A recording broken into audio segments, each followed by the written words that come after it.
একটা জঙ্গলে বাস করতো একটা সাপ আর একটা ব্যাঙ। দুজনেই ছিল সমান ঈশ্বরের প্রতি বিশ্বাসী এবং প্রতিদিন সকালবেলা উঠে দুজনেই কি করতো? ঈশ্বরের কাছে প্রে করত, প্রার্থনা করত।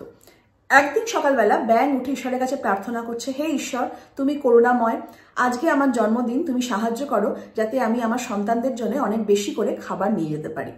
জঙ্গলের ঠিক অপর প্রান্তে সাপও কিন্তু ঈশ্বরের কাছে প্রার্থনা করছে, হে ঈশ্বর, আজ 7-8 দিন ধরে আমি ক্ষুধার্ত, কোনো খাবার পাইনি, তুমি আমাকে সাহায্য করো যাতে আজকে আমি আমার ক্ষুধা নিবারণ করতে পারি, আমি যেন মুক্তি পাই, আমি যেন বেঁচে যাই।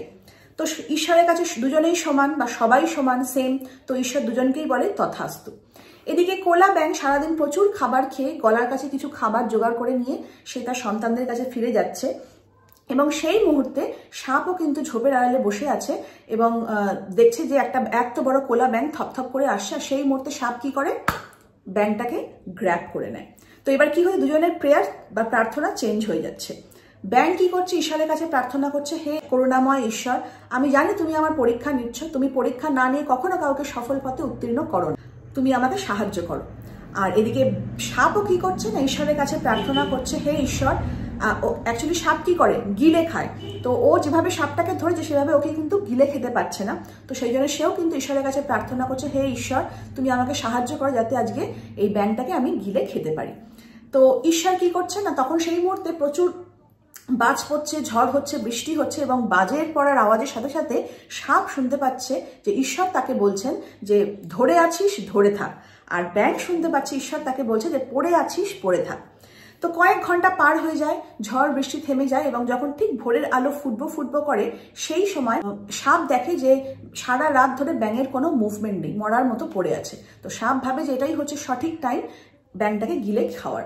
তো যেই না সে কি করে, মুখটা আরেকটু হাঁ করে ব্যাঙটাকে ভালো করে গিলে খাওয়ার চেষ্টা করে, ব্যাঙ সেই মুহূর্তে কি করে?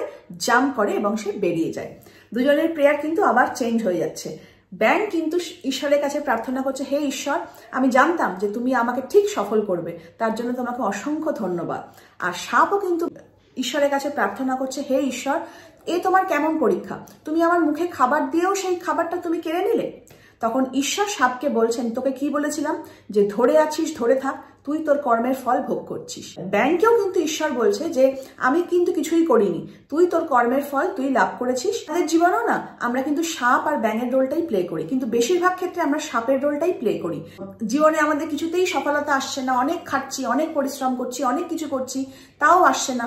কিন্তু যদি আর একবার আমি ট্রাই করতাম, শেষ পর্যন্ত যদি আর একবার ট্রাই করতাম, হয়তো আমি ক্র্যাক করে যেতাম বা সফল হতে পারতাম। কিন্তু তার আগেই আমরা হাল ছেড়ে দিই। কিন্তু কিছু কিছু মানুষ আছে যারা ব্যাঙের মতন, যে না, যা তো যাই হয়ে যাক, আমরা শেষ দেখে ছাড়বো। তো আমাদের জীবনে কি সবসময় সাপের মতন নয়, ব্যাঙের মতন হওয়া উচিত। একটা ছোট্ট গল্প ভালো লাগলে অবশ্যই লাইক করো, কমেন্ট করো আর বেশি বেশি করে শেয়ার করো।